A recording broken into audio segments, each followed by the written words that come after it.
Oh no, I gotta fix our video. Keep talking. Go ahead. Are we live? Yeah, we're live. Hey, what's up, YouTube? We're back. Yep. Hey, for those of you guys showing up here for the Book Boba review, see down below for the timestamps. Yeah, so you can get through this conversation. Hang out with us while we talk a bunch of bullshit. So I saw somebody sent out something. Rapper, I can't remember what it was, but they sent out a chart showing what the payments were for how many plays you had to get to earn $1 on some of the music On Spotify? sites. Yeah, Spotify or whoever. Does it verify? It doesn't mean does it verify? Does it vary based on who you are? Like Now, yeah. So I think so. In general, I think if you're like Metallica, let's just use them as an example. Like they negotiated a different deal, I believe. I don't know this, but they were not on Spotify for a long time, and then it was a very big to do whenever they added their entire catalog. So I think Metallica probably has a different agreement than most. But they say on average it takes 315 streams to earn $1 on Spotify for bands. So like I was just doing some of the math the other day when I saw that. So like Metallica, just in general, off Enter Sandman, has earned over $4 million from Spotify. Jeez. Just Spotify. That doesn't count Apple Music or Tidal or any other music platform. We obviously don't know how that money's getting split, right? You know, and now in Metallica's case, they do own their own. They're on their own label at this point. They bought all of the rights to their own music. Yeah, they own their music. Yep. Yeah, so they're probably getting a larger piece of the pie than the average person. But that's still, I mean, that ain't bad. Look, no. I would just like to earn $1 Spotify. Right. So if you want to sponsor us, Spotify, go for it. I mean, look, Metallica has, let's see. Quick. I mean, you can just look at the monthly listens, and you can do that quick math. Well, yeah. So they have 17.5 million monthly listeners. So if each person just rolled up in there and only one song divided by 315, you're talking about earning $55,000 a month, and that's assuming those guys rolled up and listened to one song. January 1st. I've listened to 50 Metallica songs, probably, conservatively. Just letting them run up there while I'm working at the front. Yeah. So, like, you know, I'm sure they're earning probably. I mean, if every one of those people just listens to 3 songs. You just triple that amount. Yeah, you know, I mean, they're earning $150K, and I think most people are probably more like myself. They're probably into the 20 to 30s. We'll see. At least. But hey, we're here to talk about a show that really truly began at episode 2.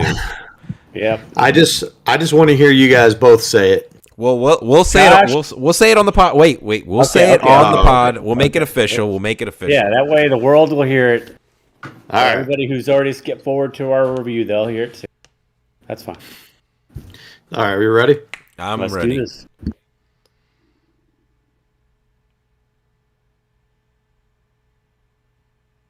Hello, and welcome to Three Guys and a Mic presents The Book of Boba Fett, a new original series from Disney+. I'm your co-host, the Human Dart, along with Jason Tsunami and David Disaster. We're back. Yeah. All right, look, I'm just gonna get this out of the way. Yep, go for it. Let me hear it. Let me hear it. Josh, yep. I apologize. Apologize for what? The show is good. Oh. Hey, you were right. Welcome to Josh. the party, guys. Now, you were right. The first episode was a great setup for things to come. Now, I want to double down on something I did say. Yep. We would not have had this problem. Correct. If Disney Plus would adapt what I think is the superior way, and I think Amazon has found the perfect way to release content, which is they kind of do a little bit of both. They give you 3 right up front, and then they release weekly. I think that is perfect because so I know we don't get the like the ratings, right? Like watched these shows, but I wonder, like, between episode 1 and 2, I wonder if there was a significant dip because there are other Star Wars fans like yourself who were like, they didn't do a good job of portraying Boba Fett. Hey man, I am not kidding when I actually listened to you say that this was worse than like people dying of the plague. Yeah. I mean, look, I did do a little bit of like I didn't really look at critics necessarily. But I did watch a few other YouTube reviews of episode 1, and most of them were unfavorable. Like Jason and I were not alone in our disdain for the first episode. And even one podcast that I do listen to that covers quite a bit of Star Wars stuff, while they didn't come out and just like glowingly review episode 1, there was never any time in that review that they were like, this was good, great, or I was excited. It was very much a it was what it was. And so I do feel justified in that, but to what Dave said, if they would have just given us an hour and a half episode 1 that encapsulated episode 2, I mean, it'd be very different for sure. Oh shit, dude. I mean, if this would have been like a mini movie, like 1 episode, boom, like we're going to hit you with an hour and 20-minute first episode. Like, God, like, dude, that would have been such a much bigger impact. But look, we said it a lot. Ultimately, this second episode was really good. This actually felt like it was like touching the Mando's boot. Like, this was up there in quality for me. No, this was better than episodes of Mando. I agree. I agree. I mean, definitely not in totality, but I mean, this was a fucking like great episode of TV. I agree. Yeah, this actually might be one of my favorite Star Wars plus thing, Disney plus Star Wars things to date. I mean, I really liked this episode.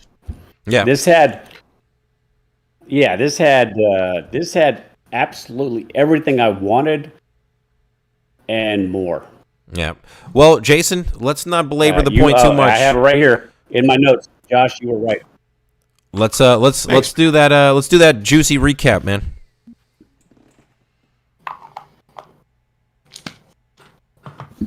All right. Give me one. Let me pull up my shit here.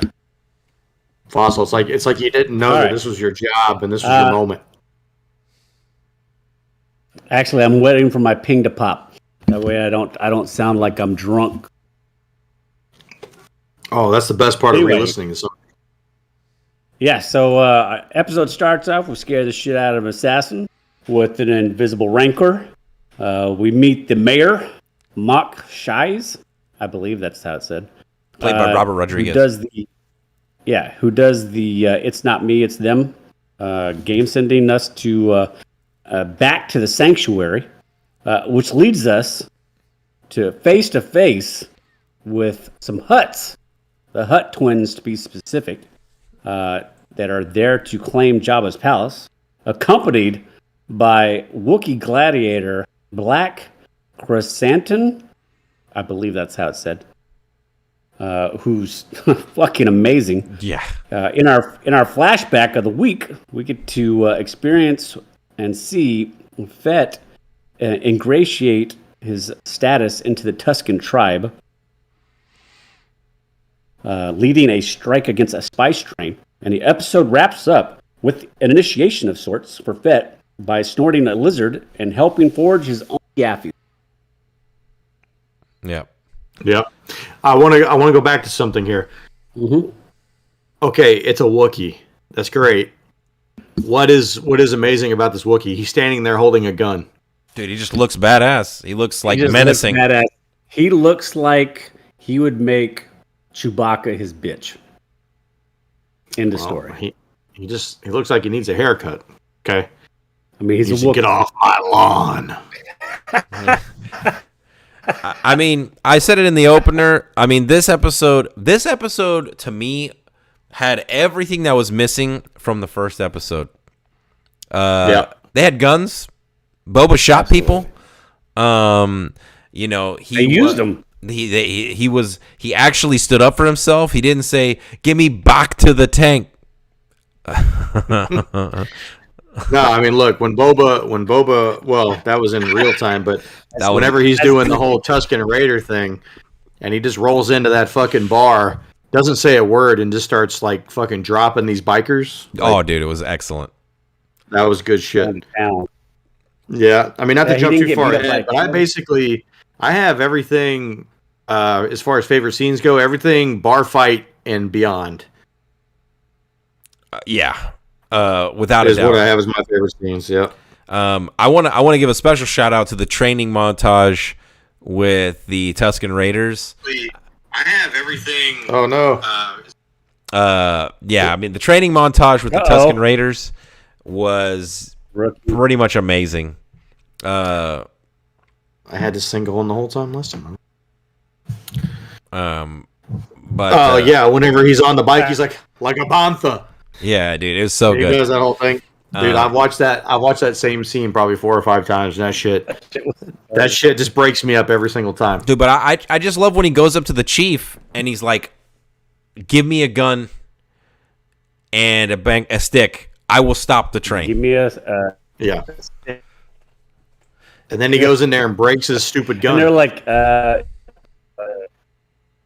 yeah, he does. I wonder if that was somebody's gun. Yeah. Well, it's fine. They have plenty. Yeah. So let me ask you guys about another scene here real quick. Go ahead, Fossil. Yeah. No, go ahead. Okay. So the train scene. So them taking the train. You guys felt like that was a good scene, huh? I do. It's good. Hey, let me take you guys back in time to a little movie called... I thought it was very entertaining, right? Yeah, good action. Are you going to bring up... I have no idea. Are you going to bring up Fast and the Furious? Dave, my man, let me talk about Fast 5 for a minute. So if you guys remember, they're on a train, okay?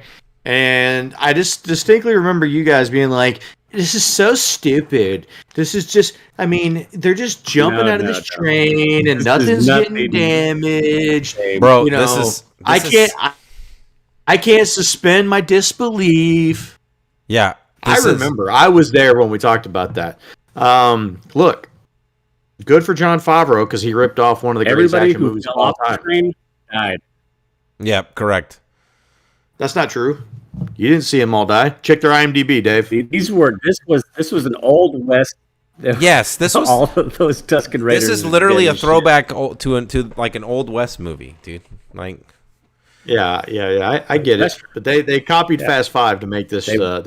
On the horses. They copied every old. I did a little bit of research on this. Yeah. I did a little research on this. I actually found out that Dave Filoni is an associate producer on Fast 5. Oh God. That's not true. Okay. I made that up. But I'm just saying, I would believe it if you told me it was true. No. So, while we're still on favorite scenes, I really liked kind of the sequence near the end where he kind of goes on this this kind of vision quest, right? The lizard? Yeah. And he gets this branch, and then he has to. I just loved him having to forge his own stick, right? And he puts he kind of carves it up himself, and then his own shaft. Yeah, he puts the steel like blade in the bottom of it. Dude, it's just like I love that whole sequence. It's just I don't know, it's just badass. Like this is what I want to see from Boba Fett. I don't want to see him fucking like being an idiot and not playing up to his character. But yeah, I mean, this is everything that I wanted from Boba Fett. Like, if every episode is of this caliber, we're in for a great ride. Yeah, I'm as far as my favorite scene, we've pretty much said every scene. But I don't know why, but I love the introduction of this new 100%. Love the way the scene was shot, love the way it was set up, and we're gonna get that fight. Oh, the Wookiee? Yeah. Oh yeah, for sure. Black Santon is what the name was in whatever I looked it up. All right. Josh, so look, you guys are more I was gonna say Star Trek, Star Wars guys here. I mean, I've only seen more Wookiees show up in one of the later movies, right? Episode 3. Is it episode 3 where you get more Wookiees? Okay. Yeah, when they go to their home planet, Kashyyyk. Okay. So, it's been a long time since I've seen that movie. So, I seem to remember all of them just looking chewy. I don't know if I remember any of them looking like this gladiator. No, there was a diversity there as far as when I get to not exactly like him, but yeah, there was some different, like I said, coat colors if you want. Okay. Yeah. And that was cool. I was fucking with you guys about him showing up. That was a pretty cool moment. Because I was like, dude, is that a fucking Wookiee? Like, doesn't look like any Wookiee I've ever seen. Apparently, now I did not look this up to verify, but apparently this Wookiee does exist. I just don't know if it exists in old canon and they got the approval in the new canon or what the deal was exactly. I did not but apparently this is not just some kind of random, hey, let's just put a... No, I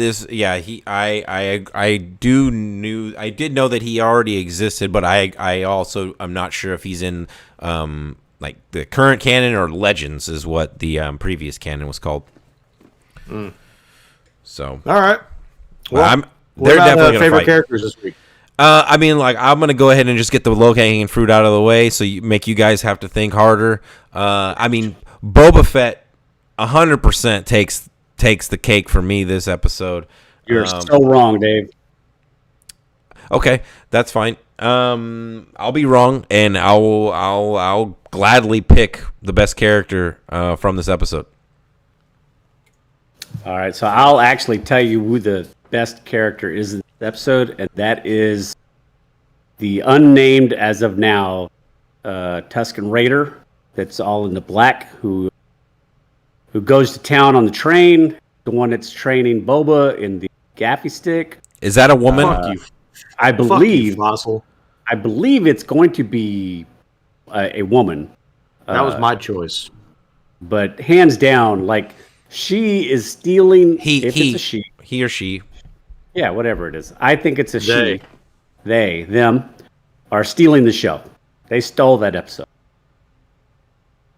I 100% agree with you. That's who I have as well.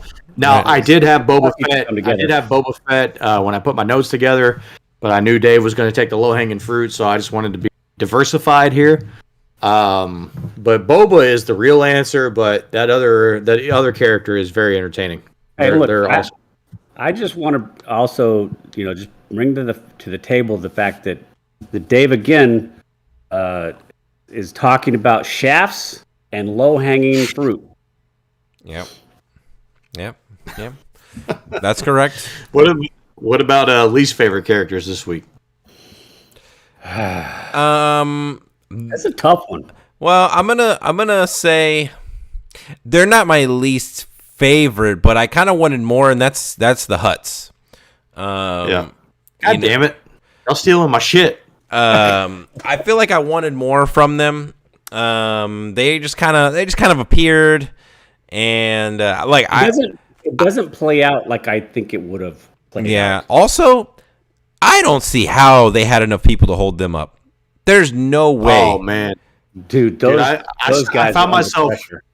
I found myself like looking at all the different people like during that scene and being like, God damn it, that's got to be brutal. Like if that was real life, obviously. If that was real life, I feel like they would need twice the amount of people. Like there's a moment right before the Wookiee comes around the side where they're just kind of standing there, and one of the guys is like, you can see that he's like, he's. It looks like, and look, maybe it was just a guy not paying attention, extra, whoever it was, but it just seemed like there's a brief moment where you could see the guy going.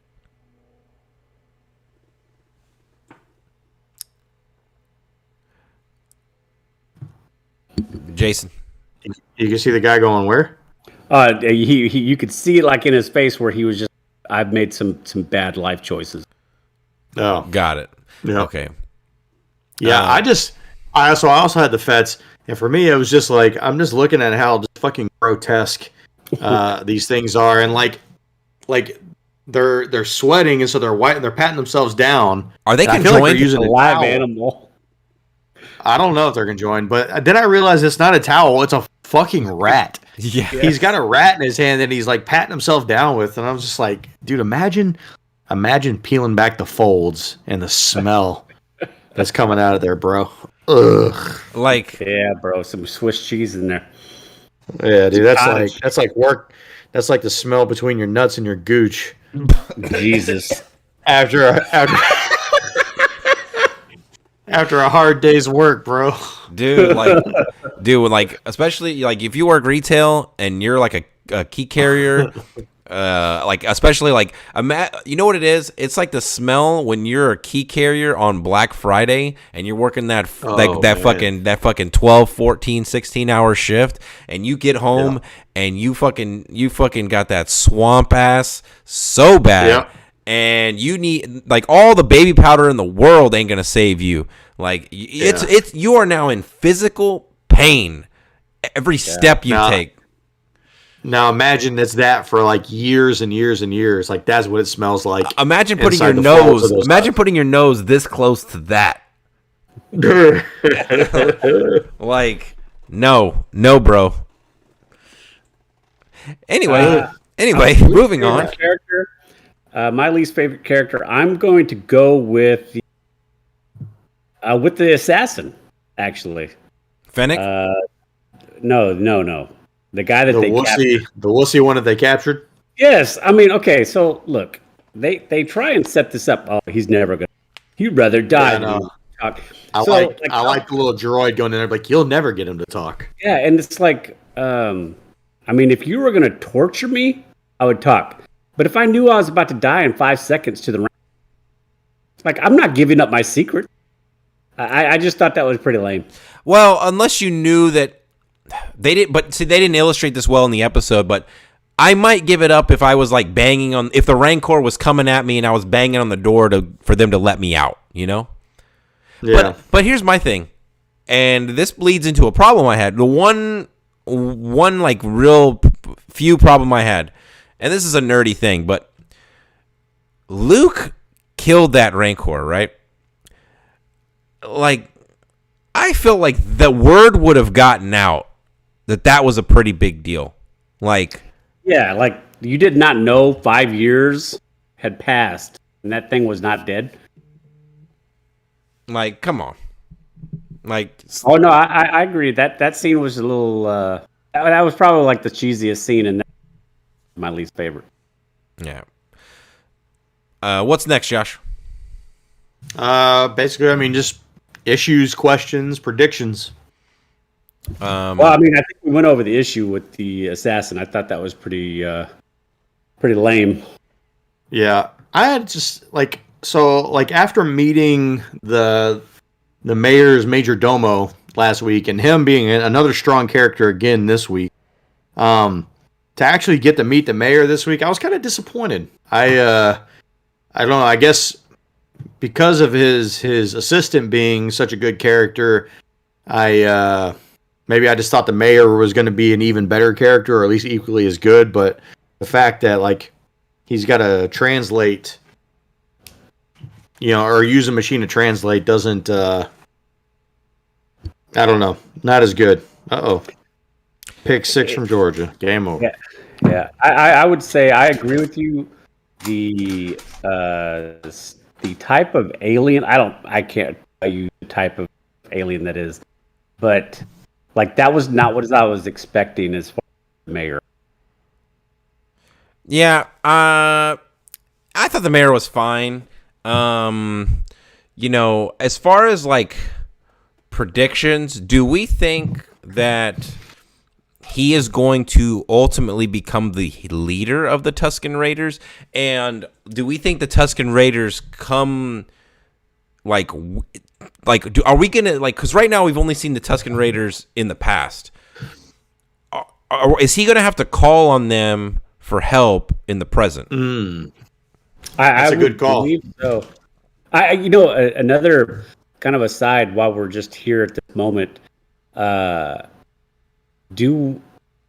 especially for you, Dave, since you're the first person, but have they actually successfully done a 180 on the perception of Tusken Raiders? I think between Mandalorian and this show, like I've gotten a way more like appreciation for the Tusken Raiders. Like, dude, like if you just go off of the movies, like the Tusken Raiders are nobody important, like really. But I really am into them. Like I think they're super cool. I mean, let's not forget. I mean, they did kidnap and basically kill Anakin's mom, but it also explains in the fireside chat that there are many different tribes. Not all of them follow, the same kind of rules. Yeah. So, I mean, yeah, I was just happy to see them actually give Boba Fett a fucking wardrobe upgrade finally. Yeah, that white undersuit was pretty ragged. That shit was barely holding on. Again, I don't know why I'm in this world of smells this week, but just thinking about like him going through the desert wearing that same damn jumpsuit every day, like that dude's got to smell like absolute shit. I mean, the Rancor shit. I mean, not the Rancor, but the Starlight Pit stuff was still on him. Dude, like, yeah, I am getting like hyped up just thinking about a potential scene in the present day of this show where, like, he's got his back against the wall, right? Maybe he's in town or wherever, and all of a sudden, you just see rolling up. You just see, like, I'm not talking about like a few Tusken Raiders, because I think over the course of these, like when we're going back in the past, I think he is going to become the proverbial chief of this tribe. Like, I think he's going to earn that. And I think what we're going to see is like, I think there's going to be like hundreds of Tusken Raiders coming to his call, his aid. I don't know about all that. I don't writing on Banthas. Yeah. Hey, shout out, pour one for the Banthas. I don't know why they can't seem to get those behind a dune and not get shot and killed. But, bruh, every fucking time those Banthas just take it right in the ass, dude. And they're those things are like snuffleupagus, dude. They got no mobility whatsoever. In real life, they take that shot and probably fall over and make some horrible screaming sounds for like an hour or two until somebody puts it out of its misery. Yeah. Like, I mean, hey, the train's coming. Put the fucking bantha behind the biggest dune. Yeah. Like, can we move it? Like, nah, let's just let it die. It must be easy to raise. Yeah, they don't grow on trees. Yeah. Overall, I'm super excited for the next episode. I can't fucking wait. Yeah. And so this one ends still in the Tusken flashback. So I'm guessing maybe the next episode we get more current day. I think this one was very heavy flashback. It was more than half the episode. Yes, but I think that's probably going to be the MO going forward. Yeah, I think it's going to be like a split scenario until probably towards the end. I think the past is going to catch up to the present, and that'll be where it ends.